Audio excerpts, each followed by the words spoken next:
A while ago, I recorded a video for corporate organisations of things for them to think about before they go and hire their diversity, equity and inclusion person. Now, if you can imagine, this is going to be like a part 2. And the part 2 is me offering some advice, some things to think about if you're a black colleague and either you're considering going into diversity, equity and inclusion, or you've been offered a role.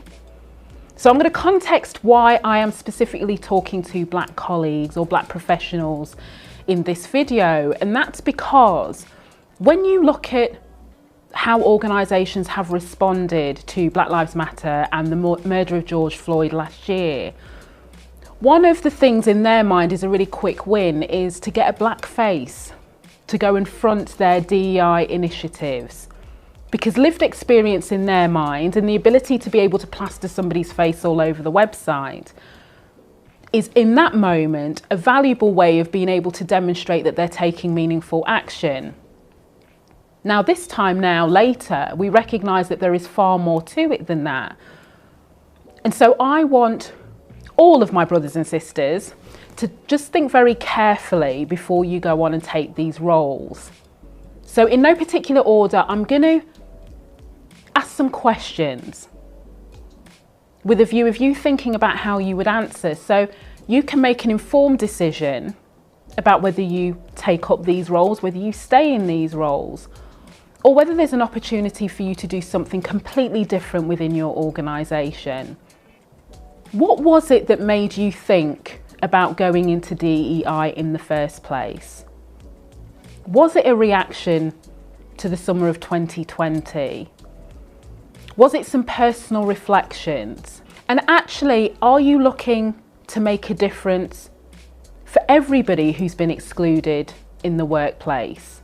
Or does your heart lie in making a difference for colleagues who look like you?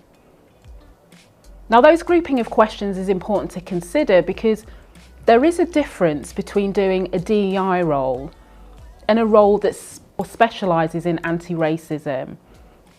I only do work in anti-racism, specifically about anti-black racism. That's what my company does. Because I made a personal decision to do what I can to transform the experiences of black colleagues in the workplace. Now, some of the mistakes I see, and this is based on individuals who are doing this role, is that they go in because they want to make a difference for people who look like them, but their role is so much broader. And actually, the very people that they want to make a difference for are kind of low down in the list because their organisation is still grappling with discomfort. They're not race literate, if you like. So you can skip in ready to take over the world, but your mandate is a lot broader. And over time, that can lead to frustration, not because it's a bad thing in itself, but because it doesn't align with the reasons why you wanted to do the role in the first place. Who does the role report to? Is it the CEO or is it the HR person, the recruitment person? What real budget do you have? Do you have your own P&L? Do you have the ability to make financial decisions? And how far can you unilaterally make decisions specifically that improve the experiences for your black colleagues? If you think about who you're reporting into, what's their track record of developing people?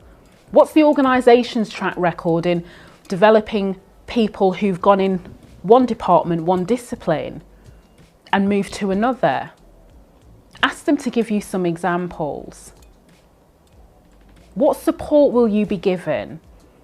Be it coaching, be it expertise, particularly around the subject of marginalisation as it affects different groups in different ways? How much support on a day-to-day will you be given to be successful in that role? How big is your team?